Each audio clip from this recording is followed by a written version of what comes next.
Giving and receiving feedback is one of the most crucial conversation one can have.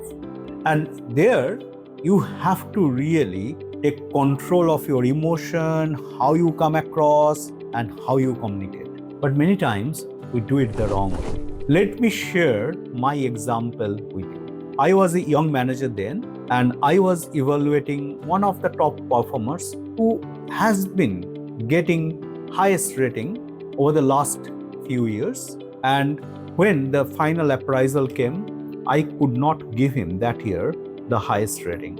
So it was a 5-point scale: exceptional, above average, as expected, below expectation, underperforming. So he was not exceptional but above average. And I was dreading that discussion because I knew he would expect the top rating. And he is very good, by the way, but that year it was very tough and there was a bell curve in the organization. I could not fit him in the top one. So he got above average. And then I decided to have the discussion with him.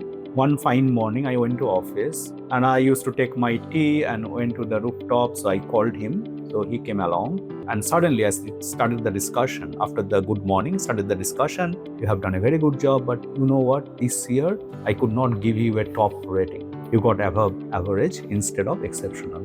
I could almost feel the entire energy went down. Immediately there was a demotivation. And then I said, look, actually I wanted to give you the top rating, but we had this bell curve, I could not fit you in. Oh my God.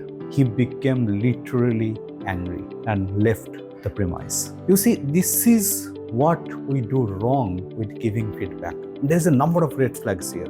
First, I did not prepare well enough. Big red flag. Second red flag, I just made it like a casual discussion over a cup of tea in the rooftop. Very casual. Another red flag. Third, I blame the system that I could not give you. I am not taking responsibility, accountability for the rating. I am blaming the system for that. Third red flag. And this is not only me. I know there are quite a few managers who actually adopt these kind of principles absolutely wrong. And I learned my lesson. And since then, what I follow, and I am sure many of you as good leaders, you follow, is something different while you give feedback. First and foremost, you don't wait for the year end. If there is a feedback, you give it then and there during the year. And there could be multiple discussions. Second, when you have the year end appraisal, prepare well. Preparation is the key. These were your expectations. This is what you do well. I like this. I like this. By the way, this is where you should improve. I like. This is what I want. I could not get. And by the way, I told you earlier as well. Or you can do things like start, stop, continue. That's very important. Prepare very well. Second, create a safe, psychologically safe environment. Call the person, ensure the person understands the context even before you give the rating. Take that person through all your comments, explain everything, and then you finally give the rating. And again, explain if there is a dissatisfaction, explain your point of view, own it up.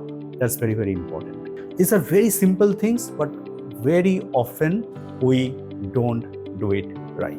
And you have to do it not only when giving negative feedback or not so good feedback, you have to do it when you give good feedback as well. Even an exceptional performer needs to know what that person is doing well and what that person is not doing well. The way you should approach the discussion is that you are trying to help that person. You try to come from a place of empathy, not being judgmental. Even if you are passing feedback, sometimes I have done this, that you say, this is what I think and I believe that's not going well. I would like to understand your point of view. Makes sense? And by the way, there is one more thing. This is just not about giving the feedback. Sometimes you'd be at the receiving end. Suppose you are receiving the feedback. Sometimes that feedback may not be good, either from your team member or from your boss or from your peer. How do you react to that feedback? Most of the time, if the feedback is not good, we get very defensive.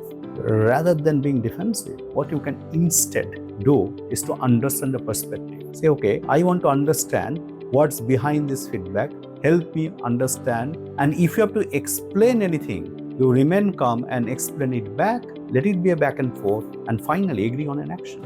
Feedback is like a gift. Like we get many gifts, some gifts we decide to just dump it, don't even look at it ever.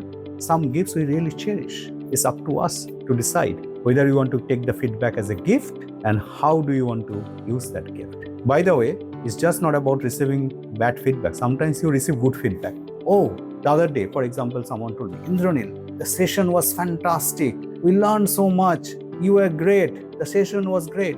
And then I started saying, no, you guys were great. I just did whatever I could do. Because of you, we did. Absolutely wrong thing to do. You have to also, when you receive feedback, you have to own it, even the positive feedback. And instead of saying whatever just said, you might just say, thank you for the feedback. I am glad that it really resonated with you and you learned something out of it. I really ensured I understand your context, your organization context, and accordingly I prepared, and that helped us to have this entire curriculum and the session to the extent you see it's effective, it became very effective. And by the way, it became effective because you all participated, you contributed, you showed up. So you also give credit to them.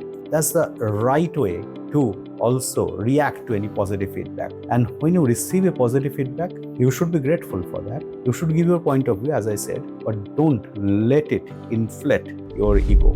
You take a deep breath, let it sink in, have the gratitude, and let it go away. Don't get attached to that positive feedback inflating your ego and resulting into arrogance. So feedback is one of the most crucial conversations you can have. Either you will be giving or you would be at the receiving side. You need to ensure that you are having that as a conversation, human to human connection. That's very important. So remember this, and I see you in the next episode.